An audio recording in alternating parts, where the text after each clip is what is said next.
Quand Jésus rencontre Jean-Baptiste, il a une attitude. C'est cette attitude-là qui t'ouvre le ciel. Et dans la vie, tu vas toujours rencontrer à chaque cycle, à chaque étape, quelqu'un dans ta vie qui va représenter un Jean-Baptiste pour toi. C'est l'attitude que tu vas avoir vis-à-vis de cette personne qui va faire que tu auras l'habit du privilège de cette saison ou tu ne l'auras pas. Donc je vous ai dit que Jésus s'est soumis à Jean-Baptiste. Amen. Malgré qu'il soit plus saint, plus pur, plus digne. Avant que le ciel s'ouvre, il a accepté que Jean-Baptiste le baptise. Donc le chef que Dieu met sur toi, tu dois te soumettre à lui. C'est cette soumission-là qui amène le ciel à s'ouvrir et a amené Dieu à déclarer, voilà, celui-ci est mon fils bien-aimé.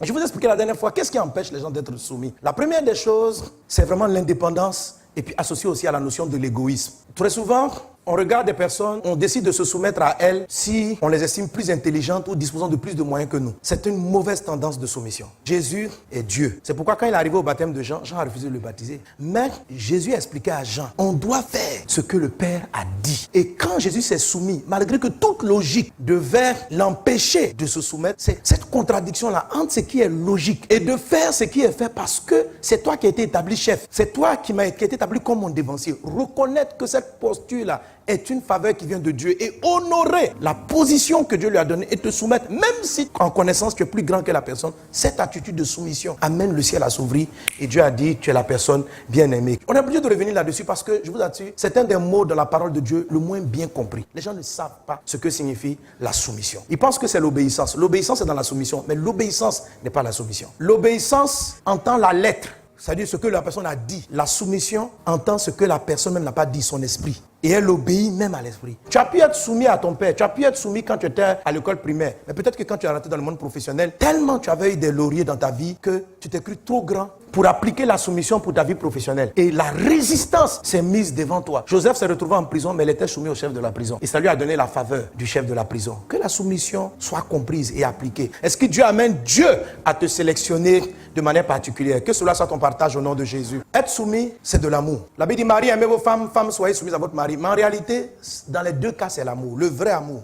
La soumission, c'est juste l'amour que le subalterne manifeste vis-à-vis du chef. La soumission donne. Quelqu'un qui est soumis, il cherche à décharger l'autre. Les gens qui sont simplement obéissants, mais qui ne sont pas soumis, ne te déchargent pas. Quand vous trouvez quelqu'un de soumis, c'est comme si votre esprit est apaisé. Et vous êtes prêt à donner à la personne même beaucoup de choses. Elle rentre dans vos privilèges. Alléluia. Et chaque fois que tu es confronté à un chef, il faut comprendre sa charge, sa mission. Tu comprends l'esprit et tu commences à travailler pour le décharger. La soumission ne s'impose pas. Celui qui est soumis, il convainc l'autre. C'est ce qui s'est passé avec Jésus. Regardez comment Jésus était soumis à Jean-Baptiste. Quand il arrive, Jean-Baptiste dit non, je ne peux pas te baptiser. Jésus ne dit pas, qui est le chef entre nous, toi et moi? Jean-Baptiste, baptise-moi! La Bible dit, Jésus lui répondit, laisse faire maintenant, car il est convenable que nous accomplissions ainsi tout ce qui est juste. Et Jean ne lui résista plus. Donc au début, il y avait une résistance. Jésus a amené quelqu'un qui est soumis. C'est là la différence entre le type d'amour que la femme a vis-à-vis de son mari. La soumission, c'est de l'amour. Mais c'est l'amour de celui qui n'est pas le chef. C'est ce qu'on appelle soumission. C'est de l'amour, en fait. C'est le vrai amour. Mais parce que c'est pas, le dernier mot ne me revient pas. Même si je sais que j'ai raison, Jésus avait raison. Et Jean ne comprenait pas la logique. Donc, celui qui est soumis peut voir que son chef a tort. Les gens qui sont soumis doivent convaincre, en fait, l'autre. Ils doivent présenter des arguments. Dans leurs propos, c'est là qu'on parle de la douceur du langage. Tu dois savoir parler au chef. Et la Bible dit la douceur augmente la sagesse. Tu vas devenir très sage.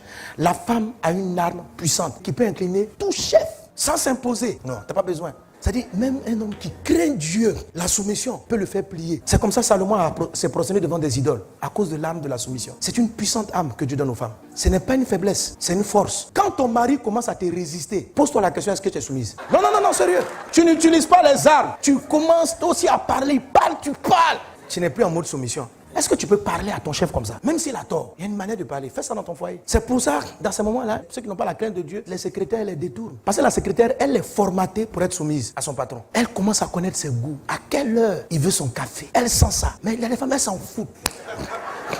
Faut dire ce que tu veux. On va aller. Et il y a beaucoup de femmes, elles sont plus soumises. Elles obéissent, mais elles ne sont pas soumises. Tu veux manger, tiens ton repas. Voilà, mange. Tu as dit que tu veux manger à 21 ans. Le plat va refroidir. Mange, je peux partir. Oh, en ce moment, ma soeur, l'habit de privilège n'arrive plus. La vie va commencer à patauger. Tu n'es plus trop privilégié. Tu ne respectes pas le chef. Oui, tu es là dans la chambre. Le besoin de tuer. Voilà mon corps. Prends. Tu veux dormir. Faut me... Non. C'est pas comme ça. C'est pas comme ça. Il faut être soumis. Donc, il y a différentes étapes. Il y a des moments où tu es privilégié. Il y a des moments où tu peux perdre l'habit de privilège parce que Tu n'as pas su te soumettre. Il faut faire ça avec tous les chefs. Et quand tu fais ça, tu inclines les cœurs de tous les rois. C'est ce qu'il dit. Femme, si votre mari n'obéit pas à la parole, faites en sorte qu'il soit gagné sans parole. Par votre attitude, par la parure intérieure. Il est en train de te dire, tout homme, quel que soit ce qu'il dit, il y a une parure intérieure qu'on appelle le sous-vêtement de l'esprit, l'habit du privilège qui est déclenché par la soumission, l'incline. C'est pourquoi si vous voulez les faveurs du ciel, soyez soumis à Jésus. Jésus, il faut connaître sa charge, il faut le décharger. Lui aussi, il a des fardeaux, il a des défis, il a des challenges. Les chrétiens soumis, ce sont des gens qui ne se contentent pas d'obéir, il ne faut pas voler, il ne faut pas mentir, il ne faut pas commettre impudicité. Ils vont plus que ça. Non seulement ils obéissent à la parole, mais ils commencent à comprendre qu'est-ce que Jésus aime, qu'est-ce qu'il veut. Et puis ils disent, avec les talents qu'ils ont, ils vont le décharger. Seigneur, attends, j'ai fait ça. Tu veux que lui là soit sauvé? Je vais aller le voir. Je vais lui parler de ta part.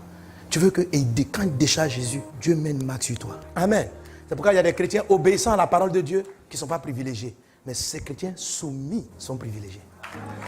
Que Dieu vous bénisse abondamment. Que sa grâce soit dans ta vie au nom de Jésus.